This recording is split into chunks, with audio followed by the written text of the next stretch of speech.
Hi guys, and welcome to Changing Room Chat. It's a new show we're going to try and do weekly where we're going to talk about some football, what's going on. Was supposed to have someone here with me, but unfortunately work called, so I'm flying solo again today. Only one place to start. Tomorrow, it's one of the biggest rivalries we're ever going to see. It's England-Scotland. Buzzing for it. I can't wait. But a little bit of trepidation as well, I have to say, where England are favourites and they should win, but I'm not convinced. A lot of turmoil within the whole England setup at the moment. Obviously, Big Sam losing his job, Gareth Southgate coming in. Last two games, let's be honest, they weren't convincing. Only 2-0 against Malta, where we should be beating Malta quite comfortably, in fairness, and then a bleak 0-0 draw away in Slovakia, which, again, just disappointing, where lack cohesion, wasn't any real football played. It was just all a bit miserable. But a nice derby win could perk us all up. But Scotland aren't playing well at the moment either. But surely you'll be up for a derby game, wouldn't you? You'd like to think so. A lot of talk around both managers with the loser possibly getting the sack.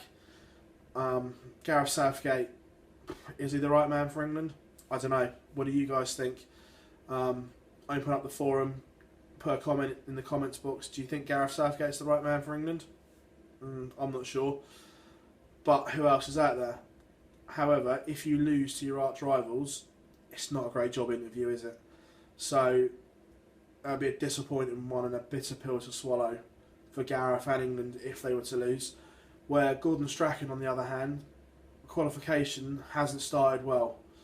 Only 1 point out of a possible 6 last time out in the double header. Not really good enough, and Scotland are under pressure. But a win at Wembley would make everything great again, I suppose. But would you sack Gordon Strachan off the back of it? Is there anyone else again out there for the Scotland job? I don't know.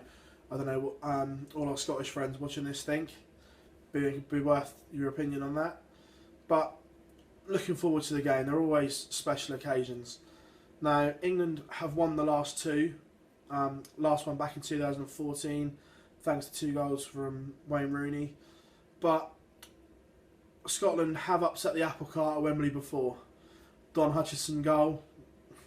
We all know where that took us. So Scotland are known party poopers. No matter how poorly they're playing, they'll surely be up for the England game. So that'll be interesting. Obviously, there's a big talking point about tomorrow's game away from football, and it shouldn't be an issue, but it is. Obviously, I've got mine on.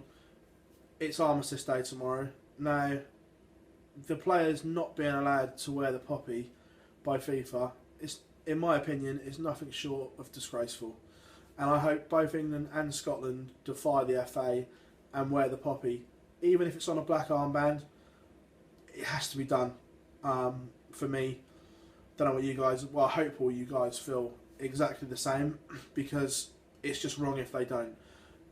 As I'm filming this right now, the England and under-21s have got it on their armbands, so fingers crossed that common sense prevails and the FA grow a set of balls and do exactly the same tomorrow.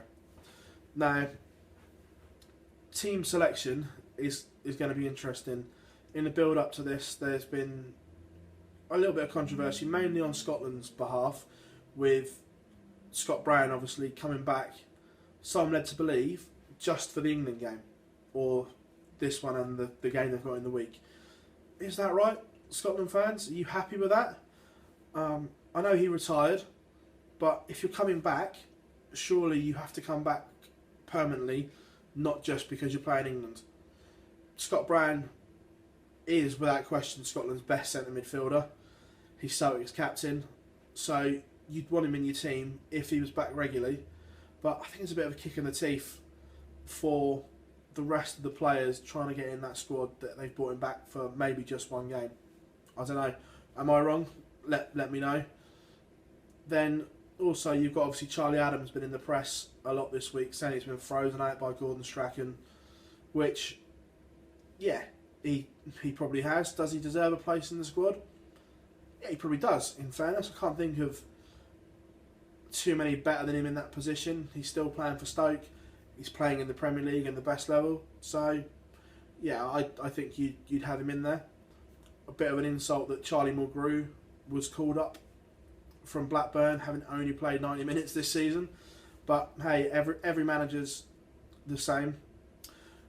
Now, the England team, contentious. I'm not quite sure what Gareth Southgate's going to do tomorrow. I don't really want to pre-guess. He said that Wayne Rooney will play. Interesting. I'm going to go through what my team would be. This is purely the team that I'd pick. Down to you guys. Please drop me a comment of the teams that you'd pick.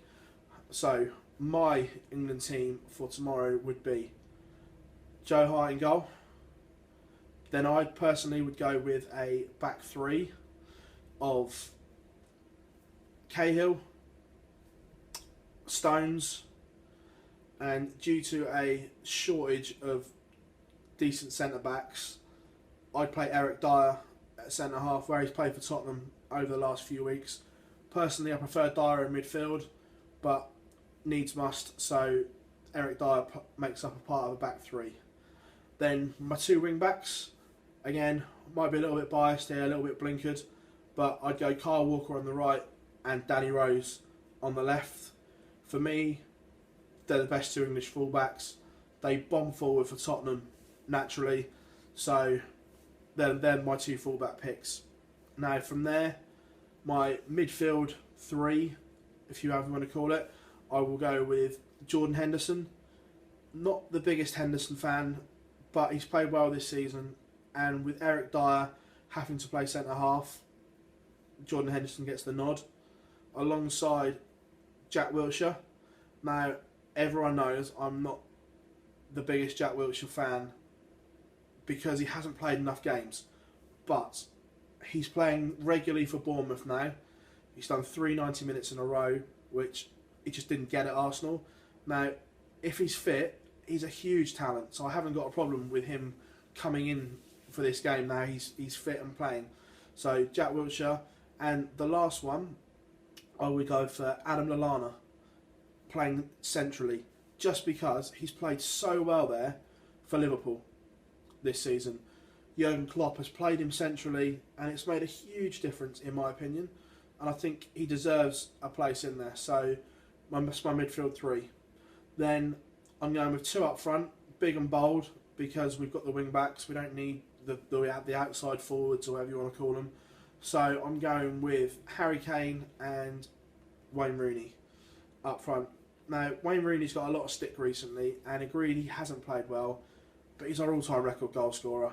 So play him where he's played all his career up front, along with Harry Kane, who came back from injury at the weekend, scored against Arsenal.